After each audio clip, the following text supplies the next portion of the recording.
সেটাই কেড়ে নিয়ে পুরো সেটাই উড়িয়ে দিল। মানে আমার পিতামহ এরকম টাইপের একজন মানুষ ছিলেন। মানে আমাদের দাদুদের চাকরি জোগাড় করতে যতটা না তোর তোর কাজ করে কেমন লেগেছে এই হিদমাজারের ছবি? খুবই ভালো লেগেছে।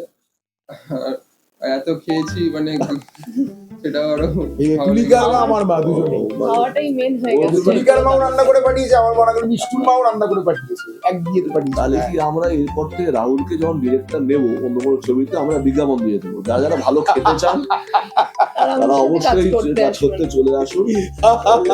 প্রচুর ভালো ভালো খাবারের ব্যবস্থা থাকছে এখানে। না, বডিকে রিফিউল করতে মানে আমি আমার পিতামহের ন্যায় আমার মাতামহের ন্যায় আমার মানে দুই দিককার দাদুই মানে খেতেও ভালোবাসতো, খাওয়াতে ভালোবাসতো না। তবে মায়ের বাবা যিনি তিনি নিজে খেতে পারতেন না, কিন্তু মানুষকে খাওয়াতে ভালোবাসতেন। আর আমার পিতামহ যিনি তিনি যেরাম খেতে পারতেন মানুষকে খাওয়াতে, মানে এটাও আমার দিদার মুখ থেকে শোনা।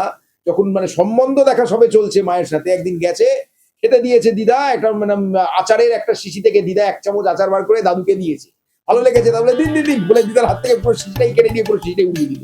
মানে আমার পিতামহ এরকম টাইপের একজন মানুষ ছিলেন। কারণ আমাদের দাদুদের চাকরি জোগাড় করতে যতটা না মানে হুজ্জতি পোহাতে হয়েছে, আমাদের সেই তুলনায় মানে অনেক চাকরি নেই বলতে গেলে কোথাও সেটা গিয়ে। তো হবে, কারণ তোমার মানে আমাদের দাদুদের সময়, ইভেন আমাদের বাবাদের সময়ও সরকারি চাকরি পাওয়াটা যতটা কঠিন ছিল, আমাদের জেনারেশন তো মানে প্রচন্ড টাফেস। আমি তো 10 বছর চেষ্টা করলাম, হলো না। মানে রাহুল কিন্তু কাজ করে। রাহুল আমাদের রহরা রামকৃষ্ণ মিশনে